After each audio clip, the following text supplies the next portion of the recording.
علم کے معنی ہے جان لینا، تو تنہا کسی بات کا جان لینا موجب فضیلت نہیں ہوتا،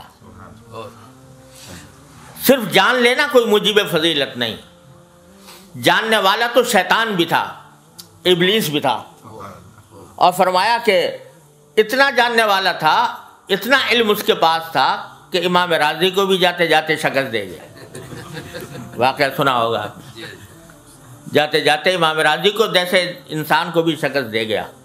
علم تو اس کے پاس بھی تھا، عقل بھی بڑی تھی، عقل ایسی تھی کہ اگر اس کے دلیل کو جو اس نے اللہ تبارک و تعالیٰ کے سامنے پیش کی خالص عقل کی بنیاد پر رد کرنا چاہو تو کوئی راستہ نہیں، کہ خلقتنی من نار و خلقتہ من طین، تو صرف عقل کی بنیاد پر اگر جواب دینا چاہو اس دلیل کا تو ہمارے لیے مشکل ہے اس عقل کی بنیاد پر جواب دینا۔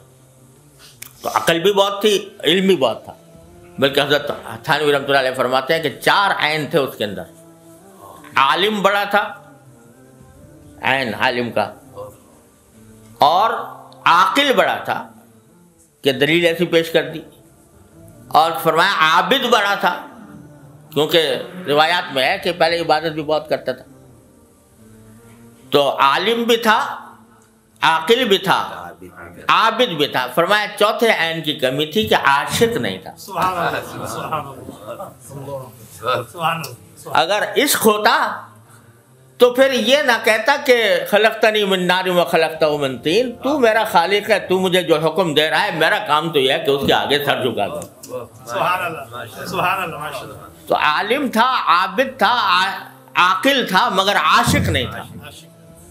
اس کے نتیجے میں اتنا گمراہ ہوا اور اتنا خار ہوا۔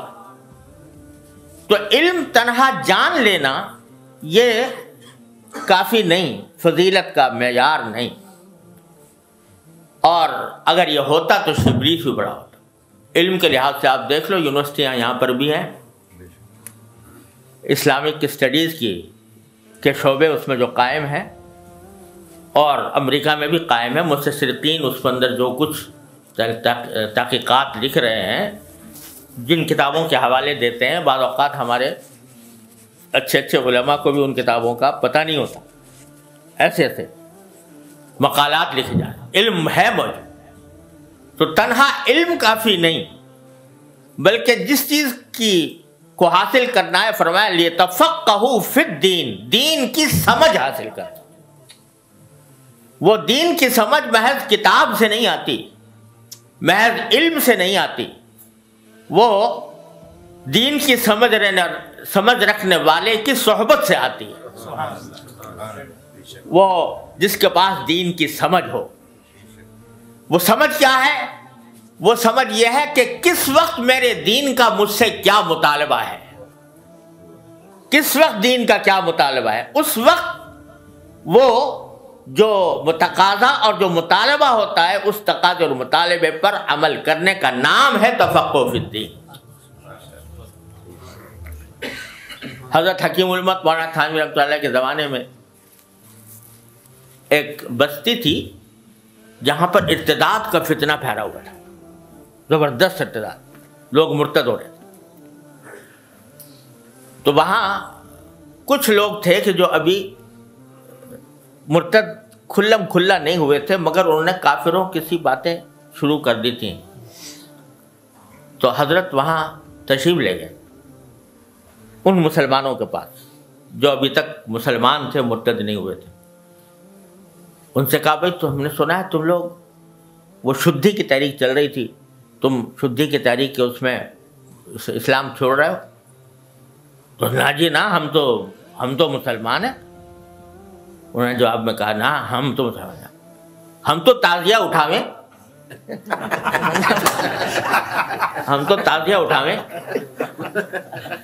تو ہم تو مسلمان ہیں۔ تو حضرت نے کہا اچھا تم تعزیہ اٹھانے کا، کیا اٹھایا کرو تعزیہ، ہاں یہ تعزیہ اٹھانا مت چھوڑو۔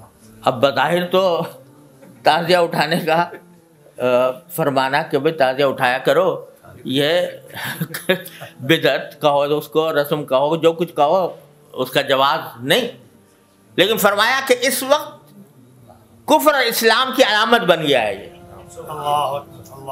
تو اگر ان کو اس وقت تعزیے سے روکا جائے گا تو یہ سیدھے مرتدات کی گود میں جائیں گے، اور اس وقت اگر ان کو کم از کم اس پر روک دیا گیا تو آگے پھر ان کی اصلاح کا راستہ نکلے گا.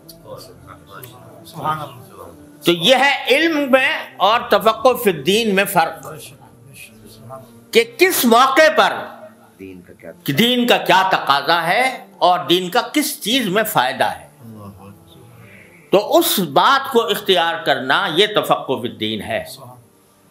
کوئی اب اگر اٹھا کے فتویٰ پوچھو کہ ایک مولوی صاحب آئے تھے، انہوں نے یہ کہا تھا کہ وہاں گاؤں والوں سے کہ تم تعزیہ اٹھایا کرو، تو اس مولوی صاحب کا کیا حکم ہے؟ تو اس کا فتویٰ جو خالص علم کی بنیاد پر دیا جائے گا، جس میں تفقہ نہ ہو، تو وہ یہی ہوگا کہ بھئی وہ غلط بات کہی، انہوں نے گمراہی کی بات کہی، ایسے آدمی کو گمراہ سمجھنا چاہیے. لیکن کس موقع پر، کس مرحلے پر، کس درجہ، کس چیز میں ڈھیل دی جائے اور کس چیز میں سختی اختیار کر لی جائے، یہ چیز جو ہے یہ تفقہ فی الدین ہے. اور یہ تفقہ فی الدین صرف کتاب پڑھنے سے حاصل نہیں ہوتا، یہ صرف درسگاہ میں بیٹھ کر ڈگریاں حاصل کرنے، اسناد حاصل کرنے سے حاصل نہیں ہوتا، یہ بزرگوں کی صحبت سے حاصل ہوتا ہے. نہ کتابوں سے، نہ کالج سے، نظر سے پیدا دین ہوتا ہے، بزرگوں کی نظر سے پیدا. تو وہ در حقیقت وہ سمجھ ہے جس کو حاصل کرنے کا حکم دیا گیا، کہ لیے تفقہوا فی الدین، دین کی سمجھ پیدا کرنا.